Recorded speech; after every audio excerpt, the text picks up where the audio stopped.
Yo, what's good, everybody? Gonna start streaming. This is another episode of me making a beat. Episode 2. We're gonna use Logic today. I'm gonna wait for a couple more people to join, and then we're gonna get started. Right now, I'm gonna play one of my beats I just finished like a couple days ago. Let me know what you think in the comments.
All right, good deal. Let's go ahead and get started, man. I'm not gonna take too much of your time, man. So, a couple of you guys been hitting me up in my DMs in regards to,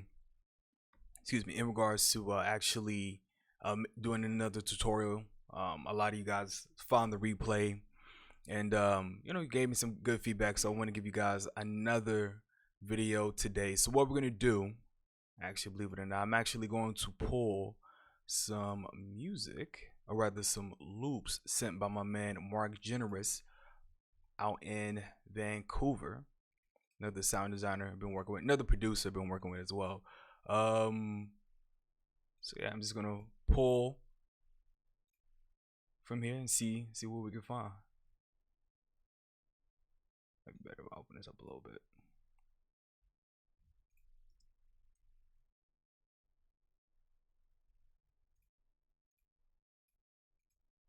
Or no. Let's see what else. Oh.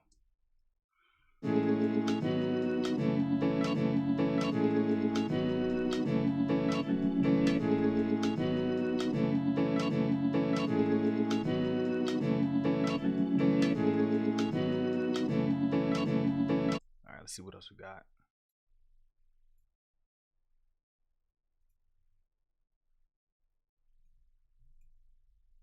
Ground bass. See what the samples sound like.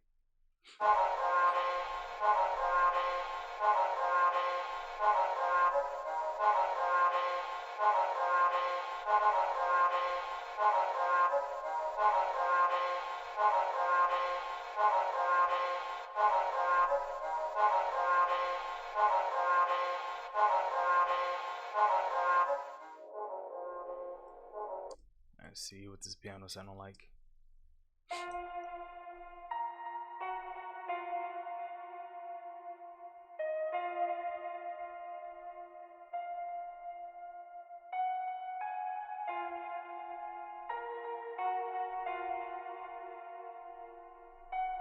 Alright, I might use that piano. So my process in regards to collabing with other producers, I'll just go through the sounds that they send me, and then see if I can find something. Sometimes it's a drum loop, but today we're actually going to do like a sample or loop.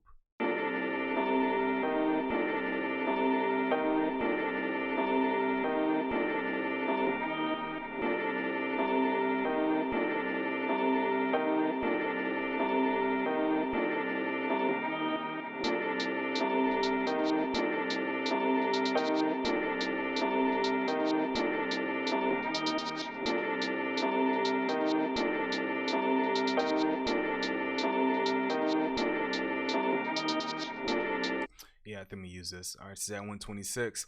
So one plugin that I use to find the key of the samples I'm working with is this one called Mixed in Key. It's easy to use. You just drop your sample, your loop in there. A lot of DJs use it as well, but it'll give you the tempo once it's done processing. So here we know it's 126, so we know that's true. And also we see that the key, we have the legend here, it tells us it's 5A. So 5A means that this is in the key of C minor. Now I'll give you the heads up, this is about 85 to 90% accurate. It's telling me that it's C minor, but of course if it's not, we'll be able to hear it. All right, so at least we have a reference point. So I'm gonna drop this in here. Where it be at? All right, here we go. Logic, I can dump that right there.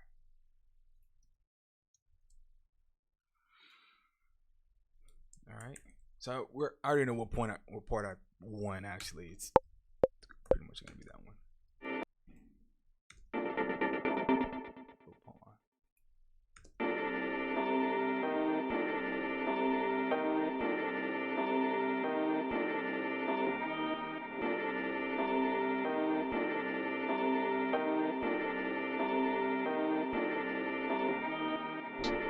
See if there's anything.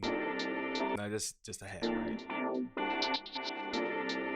Nah, I can tell the scroll speed on there. All right, so I already know what I want, so let's go ahead and just take that, move this over here to the chorus. All right. Now we definitely want clean cuts, because you guys know I don't like clips. Don't like the sound of clips. Not the group, I mean clips in the sample. All right. So now that we have that, so now what I'm going to do, EQ it.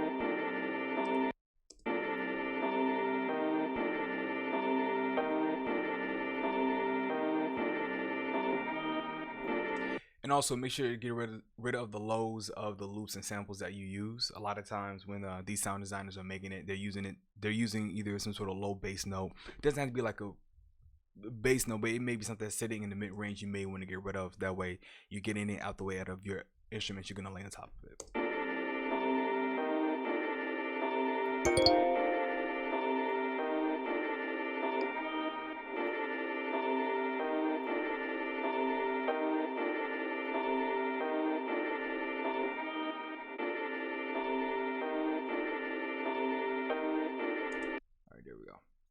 All right, so now I'm going to use this plugin that I'm slowly just starting to integrate a lot into my process. It's called Movement from Output.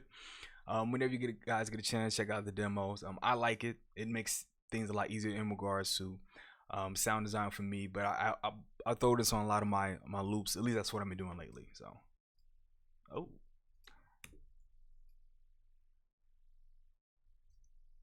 I almost had technical difficulties. All right. Let's see what we have.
Sound like some disco.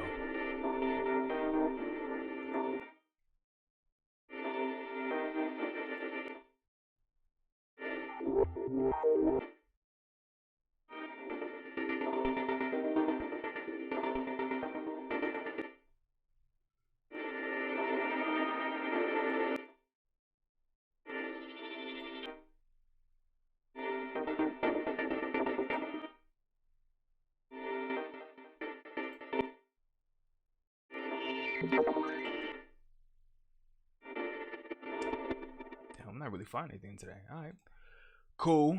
We can go to our regular program that a lot of people use, Vinyl from Isotope. Let the guys have it. It's free, so if you're not aware, definitely check that out. I want to take that off.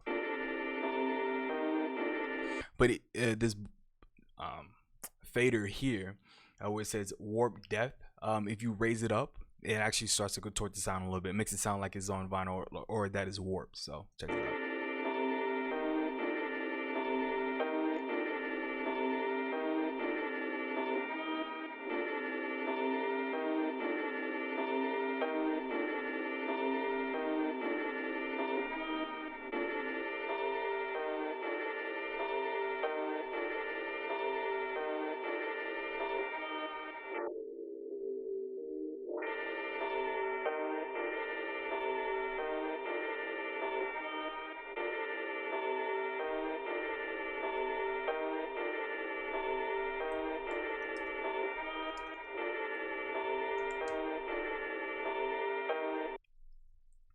All right.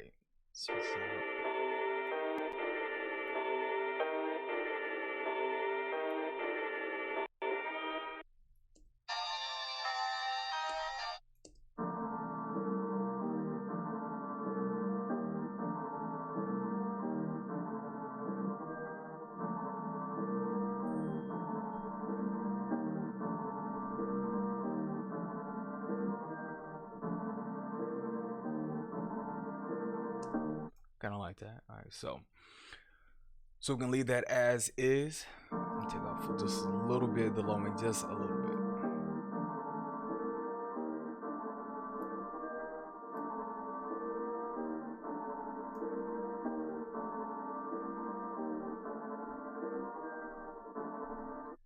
All right, so plugin I like to use a lot is called XLs from Contact.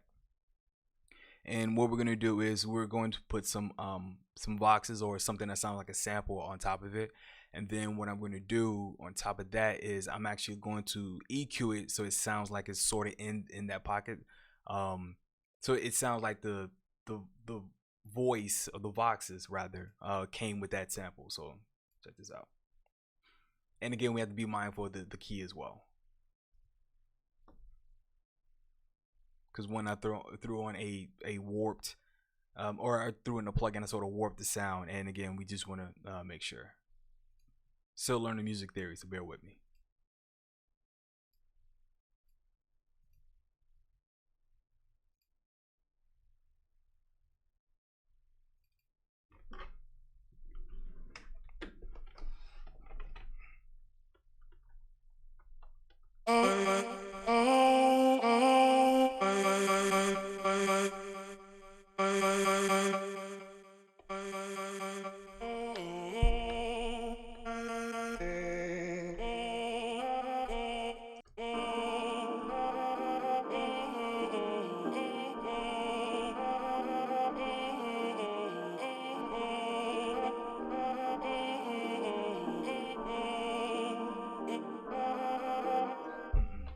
So let's see here, and just double check here what bounces out. So we've done at the desktop. Let's just call it 1, and then I'm going to throw that into mixed and key, because again we warped the sound, so it may not be the same key or in the same scale or key, same thing.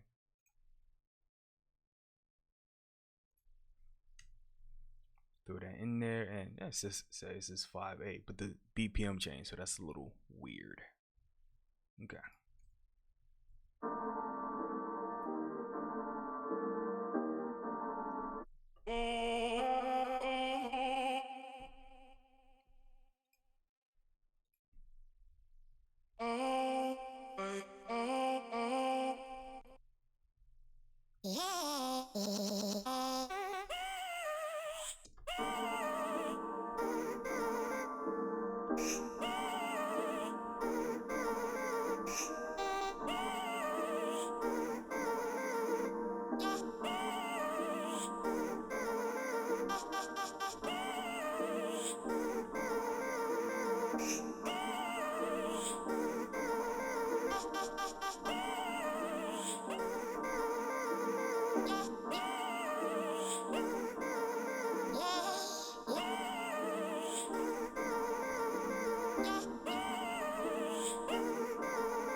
Oh, sound like something else is in there.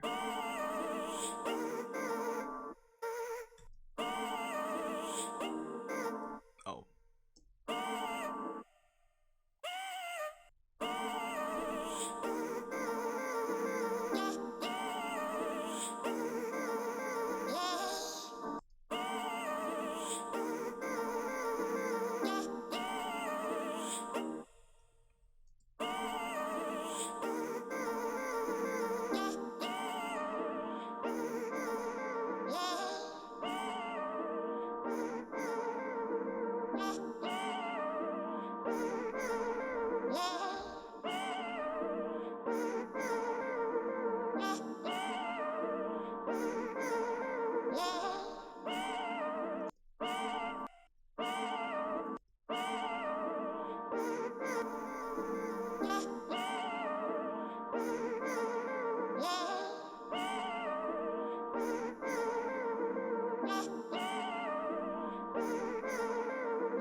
You see how you can do a lot just in the plugin. Hey, what's going on? And this is just me just using the engine with Excel without having to use any external effects. One key thing I would definitely say to get in the habit of doing is to see if you can make the effect that you're looking at without having to use an external plugin. 9 times out of 10, or half the time rather, what you're looking for is already there. So save your money, do a little sound design, do a little exploration, and start turning those knobs.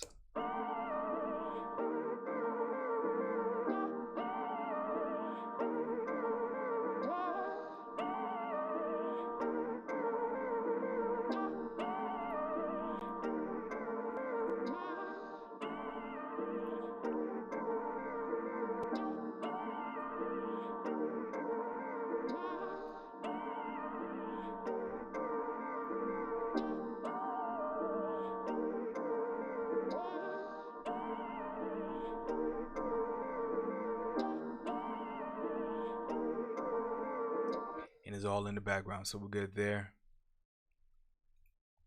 All right, so what I'm gonna do, so again, for my Logic Pro users, so I highlighted both these MIDI blocks, so I'm gonna hit J. It's gonna combine both of them, as you can see. So I'm gonna do that again. So you see that they're separate. I'm gonna hit J for join, and they're separate, and they're together. So I'm gonna hit Control B, and what that's gonna do is gonna allow me the option to actually bounce out the sound I'm looking for. We're gonna call this voxes. In regards to if you want to leave it, you can. I like to mute it because I'm not going to use that that MIDI or that block anymore to have what I'm looking for. I don't need the audio tail in the region, so I don't need anything after that because it's just going to keep repeating. I'm going to hit OK. And now we have our sample.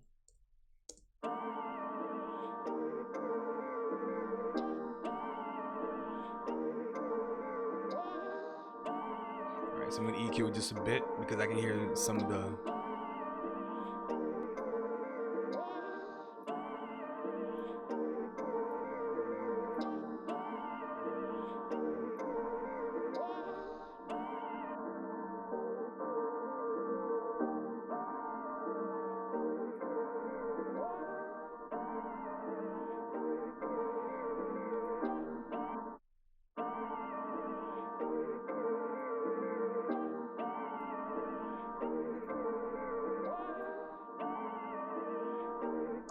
All right, so now we have that. We have our boxes.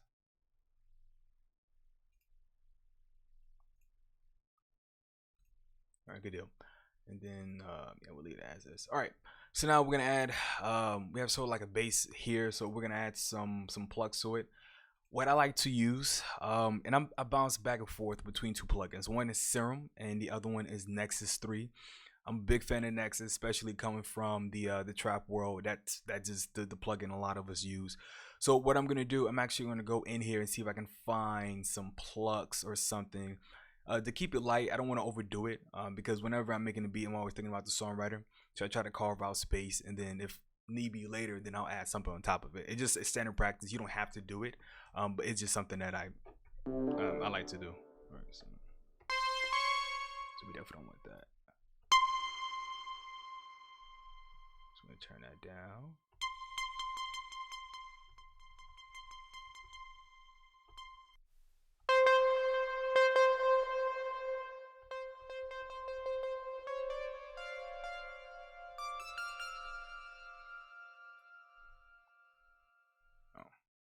Now it wants to be funny. Oh my god, let me turn this down.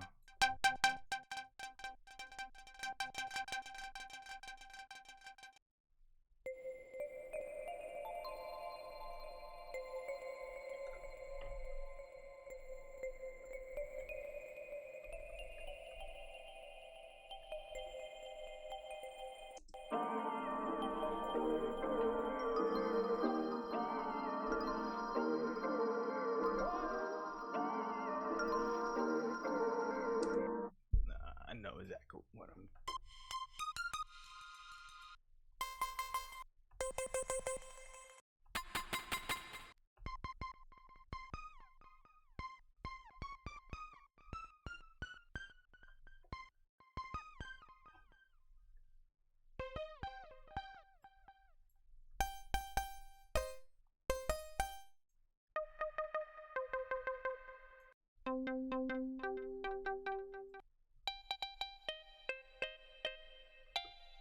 Maybe a synth, maybe better.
You know what? I'm going to Nexus.